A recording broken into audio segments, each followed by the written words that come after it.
Welcome. In this session, we are going to understand basics of embedded system. In this session, we are going to understand how embedded system hardware devices are available and how we can connect these hardware devices with a computer so that we can program that device. We are going to understand required software for embedded systems in order to program them, and we'll see how using serial monitor software we will be able to receive output from the embedded devices which we are using. In this session, we are going to use an embedded system device which is known as Arduino Uno. It is a 16 megahertz board. We are going to connect that Arduino board using type A USB, which will be connected on the PC side, and we are going to connect that to type B USB connector which is available on the Arduino board.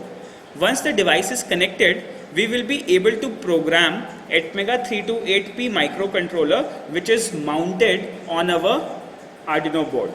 This Atmega 328P microcontroller is a 14-pin connector using which we can connect 14 digital input-output connectors or sensors, and we can exchange transmission and receiving of data between microcontroller and the components connected. Now what next we are going to do, we are going to explain you how this Arduino looks like. So this is a sample Arduino board. On the left hand side, it has the supply section available wherein you can connect devices in order to provide 3.3 volt to 5 volt. We have two ground available. Using this, we will be connecting the negative side of the component. Then we have some analog pins. In case if we have an analog sensor available, we are going to connect that analog sensor using these analog pins, and we are going to receive analog input to our microcontroller. On the right hand side, we have some digital pins available, and using these digital pins, we are going to exchange digital data from the sensors. We are going to take some sample sensors like Bluetooth devices, LED pins. We'll be using multiple components, and we are going to program our board which is Arduino Uno, and we are going to run the program and test that on the software serial section. Now as far as Android pinout is concerned, in order to get detailed information of the microcontroller connected on your Arduino board, we can simply proceed to Arduino pinout, in which you're going to get information of that Arduino detail. But let's see, before that, let me give you a quick introduction of the Arduino board. This is an Arduino Uno board which has Atmega 328P microcontroller connected. This board has a frequency of 16 megahertz. Type of this board is Arduino type. Size of this board is, width wise it is 2.7 inches and height wise it is 2.1 inches. It's a USB connected device. You can program this device using a USB cable. Then we have a revision. The latest is 16U2 version available. On this board, you can supply voltage to components from 3.3 volt to 5 volt. We have a 32 KB flash available. We have 1 KB electronically erasable programmable read-only memory. Within this 1 KB, we are going to upload our software program. This is electronically erasable, so you can upload multiple programs and you can remove the previous program and upload a new program as far as your requirement is concerned. In case if you want to program a device in which the program size is greater than 1 KB, then we should suggest that you can proceed to some other Arduino board which has size greater than 1 KB. So there are multiple devices available like Android, Duvile, Arduino Dew. There are many boards available. Okay. Then what we have is, we have a 2 KB static RAM available, that is random access memory. Then we have a 14 digital pins available on our Arduino board. These 14 pins are connected with the microcontroller. Then we have 16 analog inputs and 6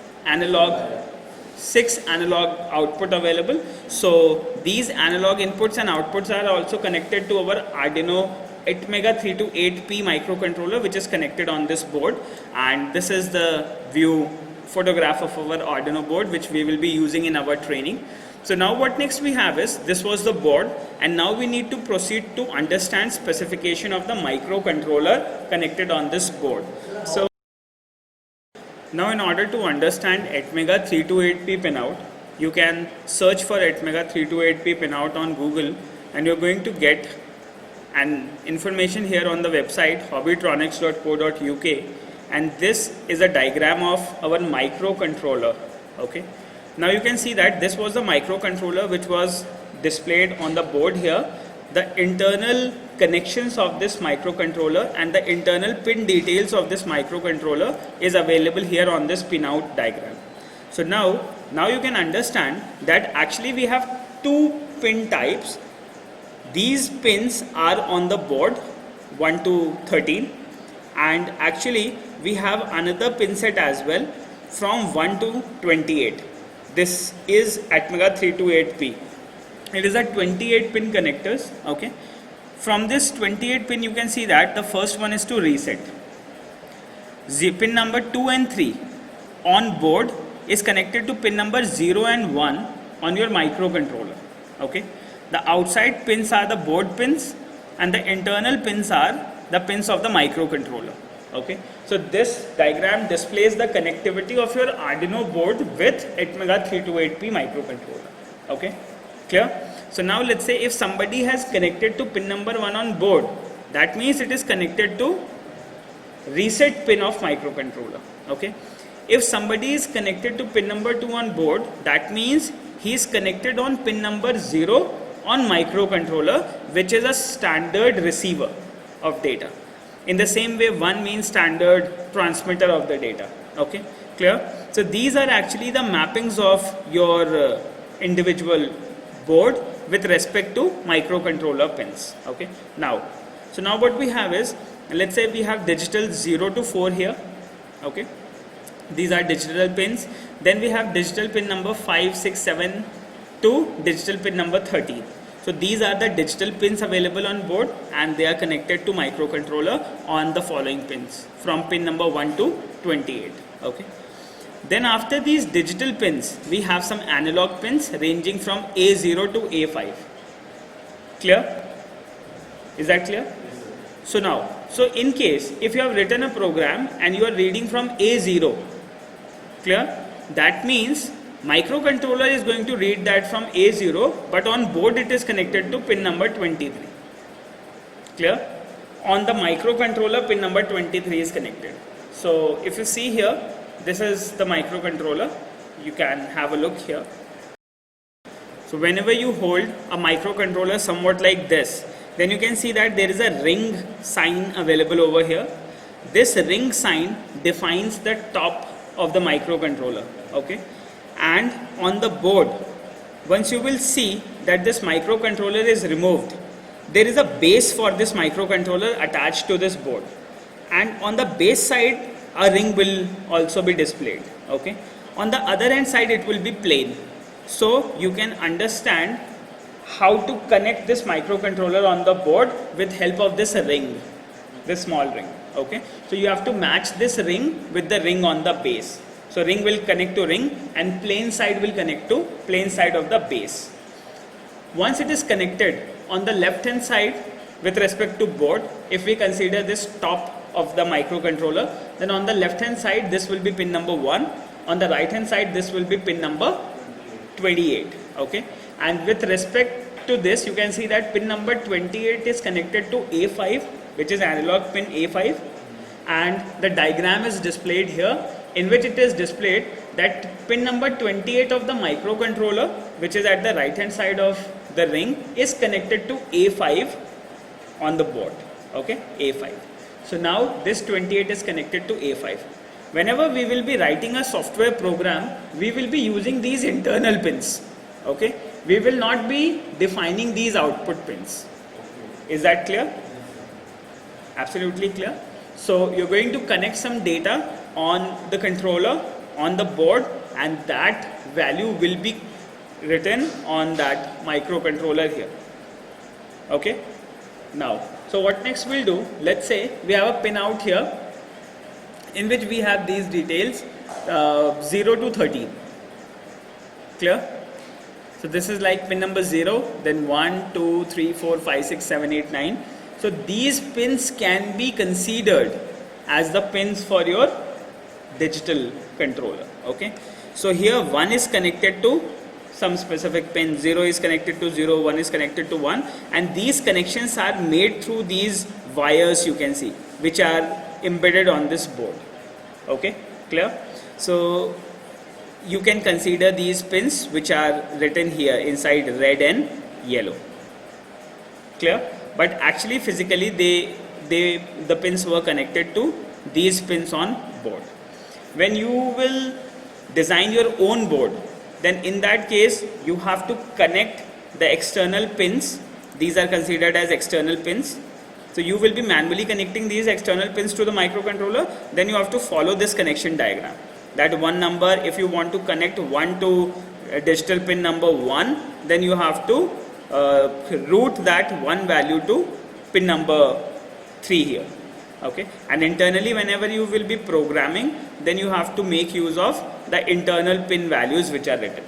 Okay, for a hardware person who's going to mount or connect a microcontroller, and physically he is going to solder that on a custom board, and if he has to connect some external output pins or input pins, then he has to connect those pins on these external pins of the microcontroller.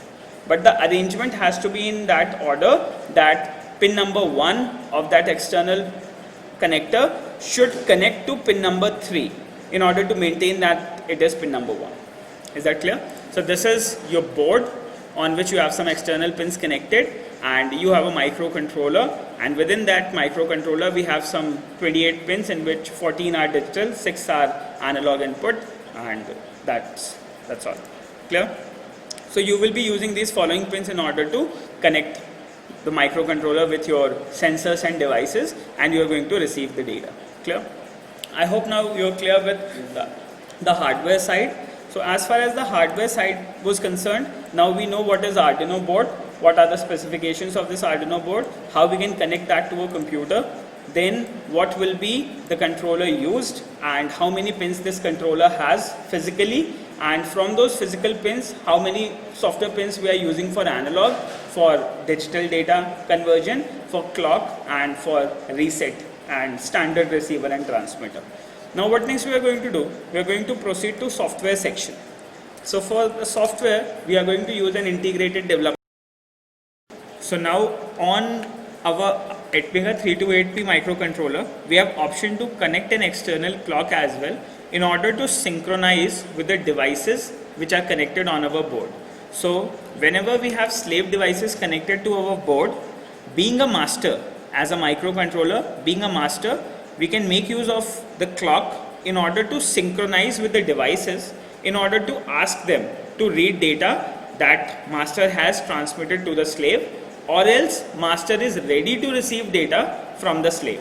So what we can do is, we have a nice diagram available here between master and slave, and let's say if we consider our device as a master device, which is, let's say microcontroller is the master at the moment, and let's say we have a sensor known as Bluetooth or any other sensor who is receiving the data at the moment. So what we have is, we have a clock available on our microcontroller, and using that clock we can connect a slave device and we can synchronize data transmission between the slave and the master. So whenever master will send an output to the slave and slave will receive that value, so most significant bit will be read at the slave, and when it has to be read will be asked by the master to slave using this serial clock. So master will say that first of all master will low the signal in order to activate the slave, and as soon as the slave is ready he will give him a signal high in order to read the value which has been transmitted.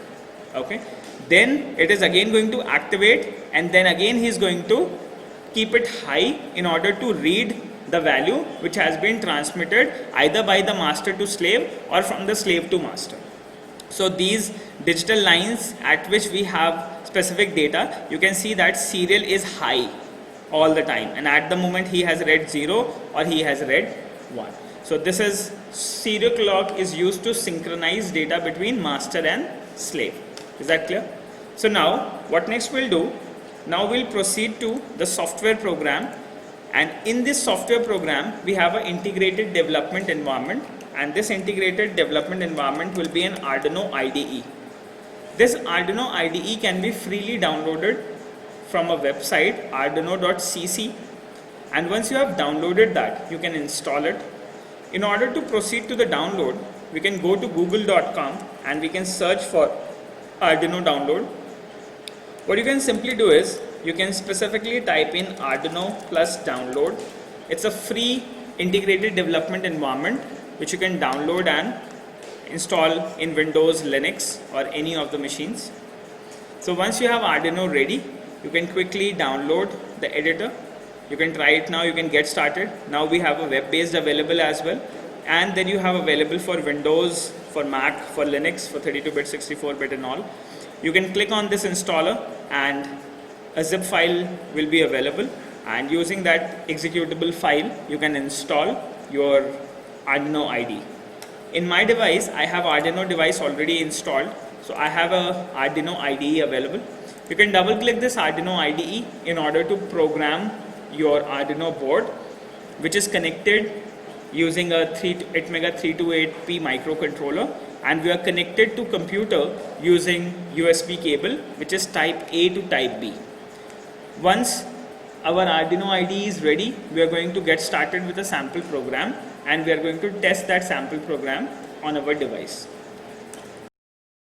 Once your Arduino IDE is ready, you will be provided with a sample sketch. In Arduino IDE, we call the programs as sketch. We don't call projects here, we call them as sketch. Whenever you get started with a new sketch, you're going to receive these two methods. One is a setup method. In this setup method, we initialize our devices which are connected to our microcontroller, and in the loop section, we write the business logic of the project. Clear? So now what we have is, whenever you want to initialize all the devices connected to your board, we are going to define the codes in setup. This setup will be executed only once. Then what we'll do, we'll proceed to the loop function. Loop function is a continuous function which will be continuously running again and again. Okay, so whatever codes you will be writing, these codes will be available within the loop section, and they will be continuously executing till the time your board is running.